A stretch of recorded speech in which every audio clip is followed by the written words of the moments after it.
A2 maintenant va pouvoir utiliser cette valeur directement. Donc c'est ça que vous avez vu là. Si j'enregistre,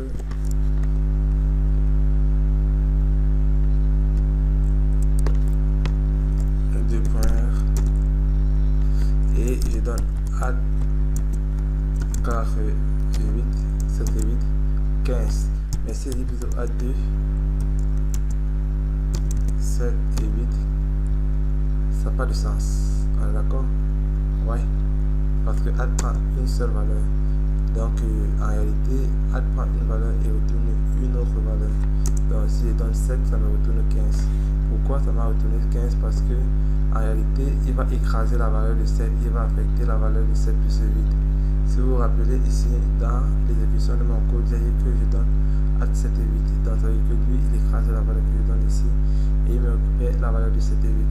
C'est de même comme je pouvais ici tout juste demander de retourner le type de retour et la fonction j'enregistre.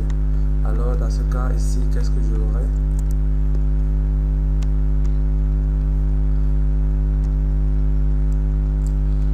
Donc 2.r et là c'est dit par exemple A2, ça me retourne toujours 15. Donc vous l'aurez compris, c'est un peu ça la puissance de la programmation fonctionnelle.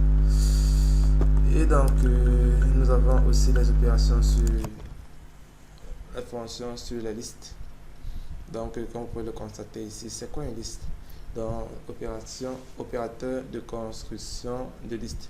Donc pour créer une liste, vous avez besoin de mettre in. Vous voyez un peu. Donc je vais vous donner ça puisque la vidéo est déjà franchement longue. Je vais vous donner ça en devoir, en exercice, et puis je vais faire une autre tutoriel pour pouvoir mieux vous montrer comment l'utiliser. Mais déjà vous avez la liste de ce qui suit, de ce qui va suivre. Donc par la suite nous allons parler des listes à compréhension, nous allons parler des modules, nous allons parler des types et des classes, nous allons parler des types paramétrés, nous allons parler des classes de type, et aussi nous devons entrer un peu dans les détails en voyant le pattern machine et la récursivité, le mapping, le filtrage et la réduction. Donc j'espère que au moins ceci va vous donner les bases, et n'hésitez pas à me faire signe si vous avez des difficultés. Je vais déjà de ce pas commencer à laisser un premier devoir en Haskell sur ce que nous avons eu à voir pour vous permettre de pouvoir non seulement maîtriser cela par la pratique, et aussi de pouvoir être prêt pour l'examen.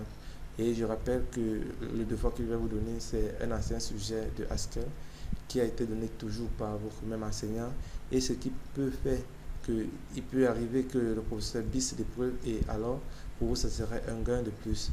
Donc je vous conseille vivement de prendre cela au sérieux et de vous mettre à fond pour pouvoir le traiter. Et si ceci est bien fait, alors c'est à vous de pouvoir directement avoir des points pour votre examen. Passez une agréable journée et une agréable nuit. Moi de mon côté, je suis votre serviteur, et si vous avez des remarques, des suggestions ou alors des difficultés, n'hésitez pas à les poser et je me ferai toujours le plaisir de vous répondre. Merci.